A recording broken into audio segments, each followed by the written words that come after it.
ನೀವು ಇದ್ರೇನ್ರಿ ಸಾಹೇಬ್ರೆ? ನಾನು ಸ್ವಾತಂತ್ರ್ಯ ಬಂದ 3 ದಿನ, ಸ್ವಾತಂತ್ರ್ಯ ಬಂದ 3 ತಿಂಗಳಿಗೆ ಹುಟ್ಟಿದವನು ನಾನು.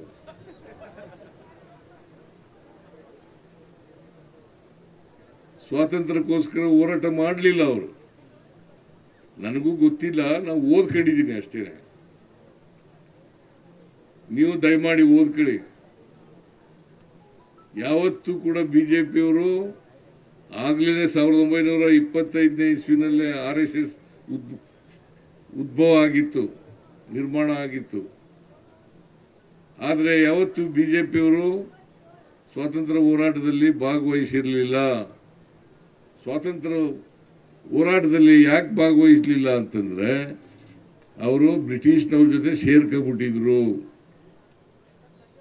ನಮ್ಮ ದೇಶ ಆಳ್ತಾ ಇದ್ರಲ್ಲ ಯಾರು, ಬ್ರಿಟಿಷ್ನವರು. ಅವರನ್ನ ಈ ದೇಶದಿಂದ ತೊಲಗಿಸಿದವರು ಕಾಂಗ್ರೆಸ್ನವರು. ಮಹಾತ್ಮ ಗಾಂಧೀಜಿಯವರ ನೇತೃತ್ವದಲ್ಲಿ ಕಾಂಗ್ರೆಸ್ನವರು ಮಾಡಿದ್ರು ಅಂತಕ್ಕಂಥದ್ದನ್ನ ಇವತ್ತು ನೀವು ಮರೀಲಿಕ್ಕೆ ಸಾಧ್ಯ ಇಲ್ಲ. ಈ ಕಾಂಗ್ರೆಸ್ ಪಾರ್ಟಿ ಮೊದಲಿನಿಂದಲೂ ಕೂಡ ಶ್ರೀಮತಿ ಇಂದಿರಾ ಗಾಂಧಿ ಅವ್ರ ಕಾಲದಲ್ಲಿ, ನೆಹರು ಅವ್ರ ಕಾಲದಲ್ಲಿ, ರಾಜೀವ್ ಗಾಂಧಿ ಅವ್ರ ಕಾಲದಲ್ಲಿ, ನರಸಿಂಹರಾವ್ ಅವ್ರ ಕಾಲದಲ್ಲಿ, ಮನಮೋಹನ್ ಸಿಂಗ್ ಅವ್ರ ಕಾಲದಲ್ಲಿ ಯಾವತ್ತೂ ಈ ದೇಶದಲ್ಲಿ ಜಾತಿ ಹೋಗ್ಬೇಕು, ಬಡತನ ಹೋಗ್ಬೇಕು, ನಿರುದ್ಯೋಗ ಹೋಗ್ಬೇಕು, ಅನಕ್ಷರತೆ ಹೋಗ್ಬೇಕು, ಇದನ್ನ ಮೊದಲಿಂದಲೂ ಕೂಡ ಮಾಡ್ಕೊಂಡು ಬರ್ತಾ ಇದ್ದಾರೆ. ಇದನ್ನ ಯಾವತ್ತೂ ಕೂಡ ಬಿಜೆಪಿಯವರು ಈ ಕೆಲಸ ಮಾಡಲಿಲ್ಲ. ಅವರು ಅಧಿಕಾರಕ್ಕೆ ಬಂದು ಹಿಂಬಾಗಲಿನಿಂದ ಬಂದರೆ ಹೊರತು ನೇರವಾಗಿ ಜನರ ಆಶೀರ್ವಾದ ತಗೊಂಡು ಅಧಿಕಾರಕ್ಕೆ ಬರಲಿಲ್ಲ. ಬಂದಿದ್ದಾರ?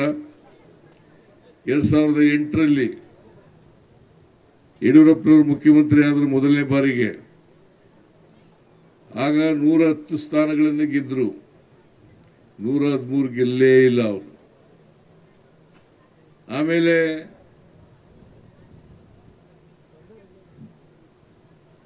ಜಗದೀಶ್ ಶೆಟ್ಟರು ಮುಖ್ಯಮಂತ್ರಿ ಆದರು, ಸದಾನಂದ ಗೌಡ ಮುಖ್ಯಮಂತ್ರಿ ಆದರು, 3 ಜನ ಮುಖ್ಯಮಂತ್ರಿ ಆದರು. ಈ 3 ಜನ ಮುಖ್ಯಮಂತ್ರಿಗಳಾದರೂ ಕೂಡ ಏನೂ ಕೆಲಸ ಮಾಡಲಿಲ್ಲ. ಆಮೇಲೆ 2019ರಲ್ಲಿ ಮತ್ತೆ ಅಧಿಕಾರಕ್ಕೆ ಬಂದರು, 4 ವರ್ಷ ಅಧಿಕಾರದಲ್ಲಿದ್ದರು ಮುಖ್ಯಮಂತ್ರಿಯಾಗಿ. ಏನಾದ್ರು ಮಾಡಿದ್ದಾರಾ? ಮಾಡಿದರೆ ಇವತ್ತು ನಾವು ಅಪ್ಪರ್ ಕೃಷ್ಣ ಆಲ್ಮಟ್ಟಿ ಡ್ಯಾಮ್ ಇದೆಯಲ್ಲ, ಅದನ್ನು ಎತ್ತರಿಸಬೇಕಾಗಿತ್ತಲ್ವಾ?